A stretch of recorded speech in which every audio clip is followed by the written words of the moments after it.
शादी एक नाजुक बंधन होता है और बाज़ोकात लोग अनजाने में कुछ ऐसी बातें कर जाते हैं जिससे उसके खत्म होने के खतरात बढ़ जाते हैं। आइए आपको चंद ऐसी बातों के बारे में बताते हैं जिनसे हर कीमत पर बचना चाहिए। तनकीद ये इंसानी फितरत है कि इसे तनकीद पसंद नहीं होती और अगर कोई ऐसा करे तो उसे काफी बुरा लगता है। अक्सर देखा गया है कि शादीशुदा अफराद एक दूसरे को बाज़ोकात मामूली बातों पर बिला वजह तनकीद का निशाना बना डालते हैं। ये तनकीद किसी भी सिन्फ की जानिब से की जाए काफी बुरे नताइज लाती है। अक्सर जोड़े तनकीद और शिकायत की बारीक लकीर में तमीज नहीं कर पाते और अपनी शादीशुदा जिंदगी बर्बाद कर बैठते हैं। आपको चाहिए कि अपने जीवन साथी की तारीफ करें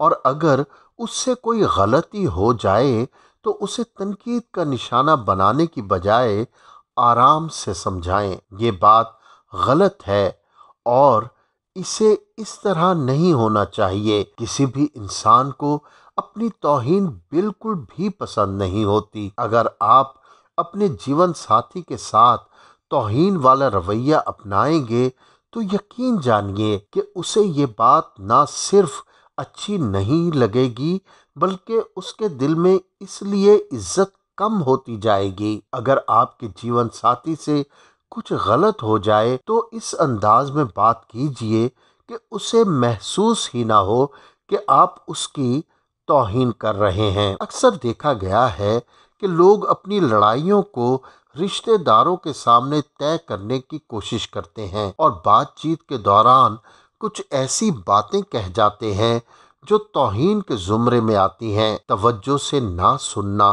अगर आपकी कोई बात ना सुने तो यकीनन आपको बहुत बुरा लगता है। इसी तरह अगर आप अपने जीवन साथी की बात नहीं सुनेंगे तो उसे भी ये बात बहुत बुरी लगेगी। उसे महसूस होगा जैसे वो आपकी जिंदगी में बिल्कुल बेमायनी है और ये रिश्ता उकताहट और कमजोरी का शिकार होने लगेगा। जब भी आपका जीवन साथी किसी मौजू पर बात करने की कोशिश करे तो उसे अहमियत दें। उसे ये लगे कि जैसे आपके लिए ये तमाम बातें बहुत अहम हैं कि इस तरह उसे अपने होने का खुशगवार एहसास होगा और आपका रिश्ता मजबूत होगा। अपनी दुनिया में कैद हो जाना, आप अपने कामों में ज़रूर मसरूफ़ रहते होंगे लेकिन आपका हरगिज़ ये मतलब नहीं कि आप अपनी शादीशुदा ज़िंदगी को ही तबाह कर डालें और अपनी ही दुनिया में कैद होकर रह जाएं। दफ्तर का काम दफ्तर में ही अच्छा लगता है क्योंकि अगर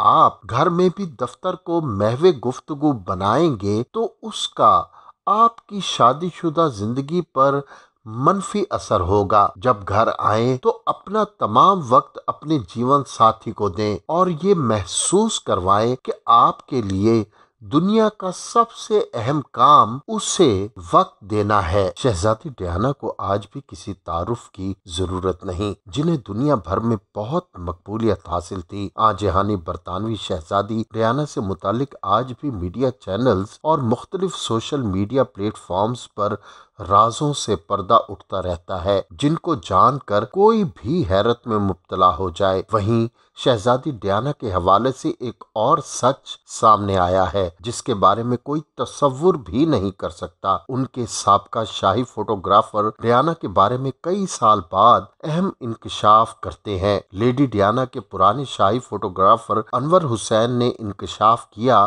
कि मौत से कब्ल उन्होंने इस्लाम कबूल करने पर गौर किया था ताकि वो डॉक्टर हसनात से शादी कर सकें। शहजादी ने मुबैना तौर पर एक परवाज के दौरान शाही खानदान के सबसे तवील अरसे तक खिदमात सरंजाम देने वाले 83 साला अनवर हुसैन से इस हवाले से बात की थी। अनवर हुसैन ने एक मैगजीन को इंटरव्यू में बताया, तमाम रोशनियां जब मध्यम थीं तो लेडी डियाना ने मुझसे सरगोशी करते हुए पूछा कि क्या मैं आपसे एक बात कर सकती हूँ। अनवर हुसैन ने कहा कि वो जानती थी कि मेरी शादी एक गोरी लड़की कैरोलीन से हुई है। वो मुझसे इस्लाम के बारे में जानना चाहती थी। वो शादी के बारे में पूछ रही थी कि क्या करना बेहतर होगा कि जब एक शख्स मुसलमान हो और दूसरा ईसाई। साबिक शाही फोटोग्राफर ने मजीद कहा कि वो इस वजह से दिलचस्पी रखती थी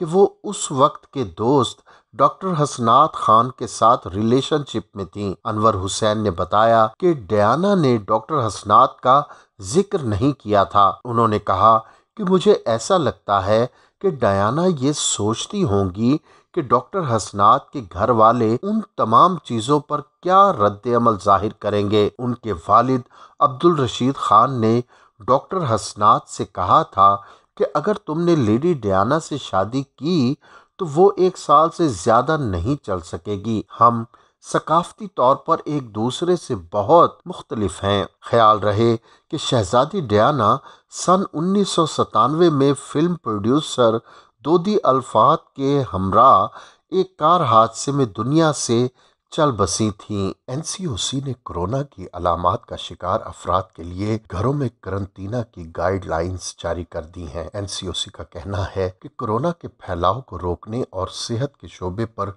दबाव कम करने के लिए गाइडलाइंस मुअस्सर साबित होंगी। लिहाजा ऐसे अफराद जिनका टेम्परेचर 37.5 सेंटीग्रेड या जायद हो, उनका कोरोना टेस्ट मस्बत हो और वो गाइडलाइंस पर अमल पैरा हों। एनसीओसी के मुताबिक कोरोना के मरीज और अलामात का शिकार अफराद 5 दिन करंतना करें। कोरोना का शिकार अफराद घर से निकलने से गुरेज करें और दूसरों से जितना मुमकिन हो फासला रखें। बीमार हों तो घर पर रहें और डॉक्टर से फोन पर बात करें। फोन या ईमेल के जरिए दूसरों के साथ राब्ते में रहें। एनसीओसी का कहना है कि बुखार, खांसी, सांस लेने में दुश्वारी हो तो डॉक्टर को बताएं। सीने में मुसलसल दर्द, होंठ या चेहरा नीला हो तो डॉक्टर से रुजू करें। बीमार शख्स घर में दूसरों से फासला बरकरार रखते हुए अलग कमरे में रहे। घर में रहते हुए कई हफ्तों की अद्वियात और सामान तक रसाई को मुमकिन बनाया जाए, जबकि बीमार की केयर करने वाले अफराद गैर जरूरी मेहमानों से इज्तनाब करें। बीमार शख्स और उसकी केयर करने वाले मास्क का इस्तेमाल करें। एनसीओसी ने गाइडलाइंस में कहा है कि कोरोना मरीज को खाना कमरे में दिया जाए। बेहतर है मरीज से राब्ता होने की सूरत में 5वें दिन कोरोना टेस्ट करवाएं, जबकि गैर वैक्सीन शुदा 6 माह वैक्सीन मुकम्मल हुए और बगैर बूस्टर वाले अफराद कोरोना मरीज से मिलने की सूरत में 10 दिन करंतना करें। बूस्टर शुदा शख्स को मरीज से राब्ते पर करंतना की ज़रूरत नहीं, ताहम 10 दिन मास्क का इस्तेमाल ज़रूर करें।